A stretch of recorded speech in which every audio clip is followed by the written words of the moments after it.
자, 연필의 직선과 곡선이라는 작품 같이 한번 해보도록 하겠습니다. 그렇죠? 오늘은 나는 독립산업의 우사장을 타고 가던 자동차에 치이고 독립산업 측에서 나에게 고상급 지급과 취직 중 하나를 택하라는 제안을 합니다. 나는 취직을 택하고 현실 타협적인 태도예요. 오 서장의 비서는 병원의 신문기자를 대동해 나타나 나의 동의 없이 나의 사진을 찍습니다. 왜 그런 거야? 이 상황을 뭐 하는 거야? 적극적으로 이용하려는 거죠. 그죠? 홍보에. 오 선생이나 내가 예상했던 것보다 결과는 훨씬 더 비참한 형태로 나타났다. 자, 그래서 나가 드러나니까 1인칭 무슨 시점이겠니? 주인공 시점이겠죠. 다음날 오후에 시간의 경과 건너뛴 오 선생이 석간을 들고 하얗게 질린 표정을 헐레벌떡 달려왔다. 이렇게 지독하게 나올 줄은 상상도 못했어요. 나는 오 선생이 코앞에 펼쳐 보이는 기사를 읽었다. 마르지 않은 인정의 셈이라는 큰 제목 밑에 작은 제목으로 자해상습범에 뻗친 갱생이 손길이라고 적혀있고 침대 위에 누운 채 면목 없다는 듯이 손바닥을 펴서 턱 부분을 약간 가리고 있는 사내 사진이 그 아래 들어가 있었다. 그것은 바로 내가 전죄를 뉘우치면서 괴로워하는 모습이었다. 한마디로 그것은 허비트성미의 기사였다. 자, 이거는 나의 인식이죠. 우선 건기용 경기도 성남시 태평동 거주라고 기적된 인적사항부터가 엉터리였다. 허위인 이유 1이야. 범인이 내 본명을 가명이라고 적어놓은 것이다. 자, 원래는 내 본명이야, 내 본명이 아니야. 내 본명이야. 근데 내 본명을 쓰면서 뭐라고 해놓은 거야? 가명이라고 해놓은 거지. 그러면 벌써 허위죠. 그죠? 특히나 심한 것은 가해자 피해자를 뒤바꿔 놓은 그 점이었다. 사실 가해자가 누구야? 오 사장이지. 멀쩡한 대낮에 불의의 교통사고를 위장해서 금품을 갈취할 목적으로 달리는 차에 뛰어들었다는 것이다. 어떻게 알아냈는지 내가 전과자임을 밝힌 그 대목만은 움직일 수 없는 사실이었다. 근데 전과자였다는 그 대목 때문에 사람들은 나를 더 나쁜 놈으로 뭐 하겠어? 보겠죠. 그죠? 원래 인간은 학중 편향에 사로잡힌단 말이야.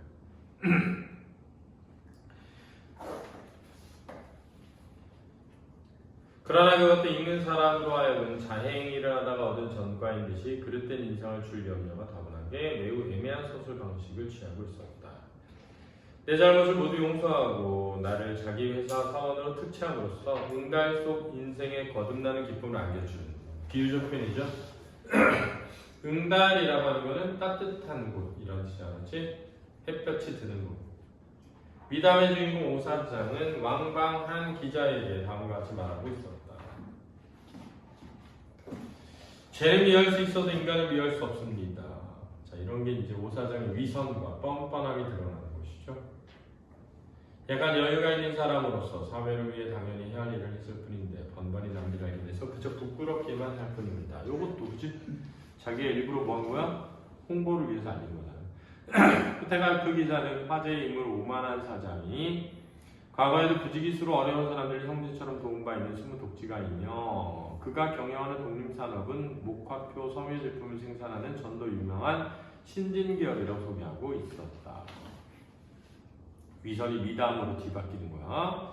이따위 놈들은 가만 내버려둬선 안 됩니다. 명예훼손이 아니라 집단 폭행죄로 고소를 해야 합니다. 왜곡 기사에 대한 분노야. 오 선생은 흥분을 억제하지 못해 연신 안절부절 못했다. 오히려 당사자인 내가 그를 진정시키고 위로할 정도였다. 그의 흥분을 나는 10분이 이해할 수 있었다.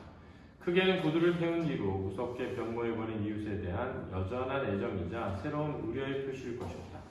그리고 작게는 처음부터 이번 일이 대리인 자격으로 깊이 관여돼서 느껴지는 책임감 때문일 것이었다. 누가? 오 선생의. 하지만 나는 오 선생이 걱정해주는 것처럼 그렇게 비참한 기분은 아니었다.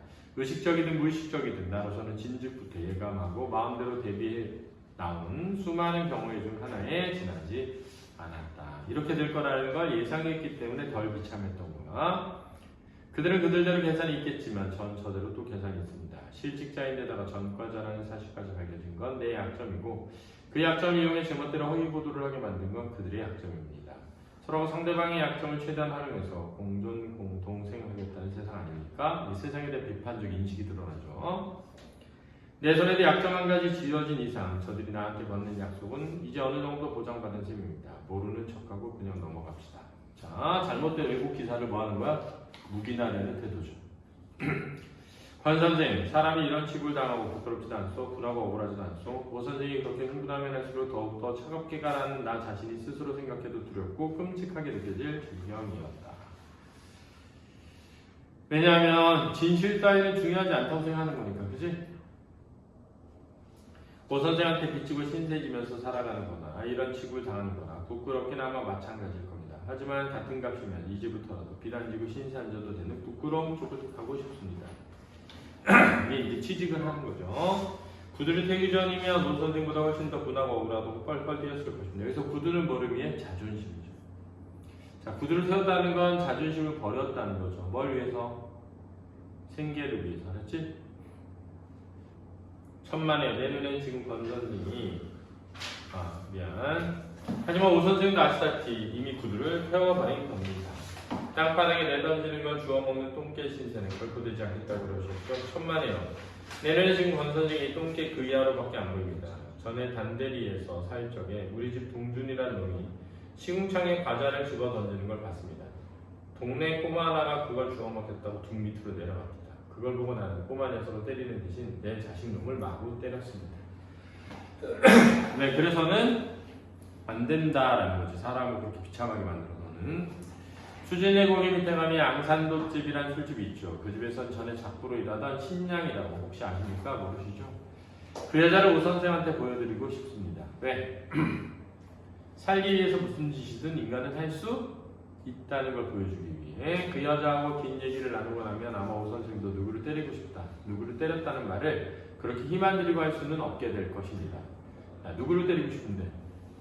인간 이하의 삶을 사는 것을 때리고 싶다고 하는 거야지. 인간으로서의 자존심을 버린 것에 대해 때리고 싶다고 하는 거야. 근데 힘겹게 살아가는 사람들은 인간으로서의 자존심을 모두 뭐하고 살아가는 거야? 버린 채 살아가기 때문에. 그렇지? 오 선생 생각엔 오 선생이 경험한 바탕 안에서 출발하고 멈춥니다. 자, 오 선생이 처한 상황이라는 게 있을 거 아니에요. 그지? 환경이라는 게. 그 환경 속에서는 야, 인간이 차마 그래도 그러면 안 되지 이런 거지. 그렇지? 자기 경험만으로 바탕으로 남의 생각까지 재단하기는 애당초 무릅니다. 오 선생은 보름 안에 자기 손으로 집을 지어본 적 있습니까?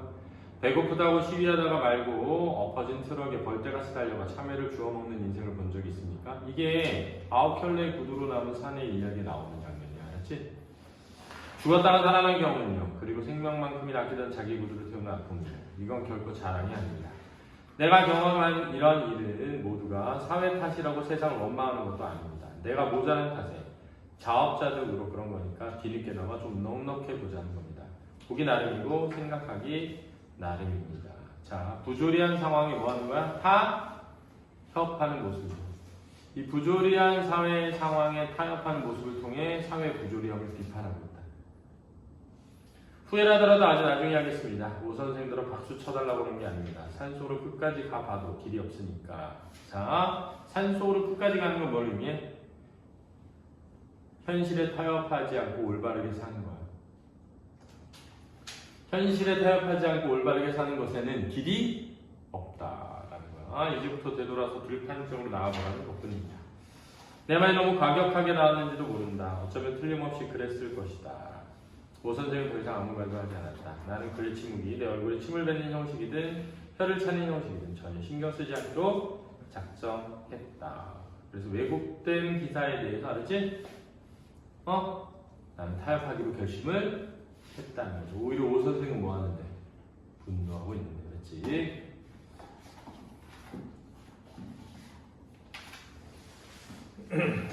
자, 맞춰주시고. 수고하셨습니다.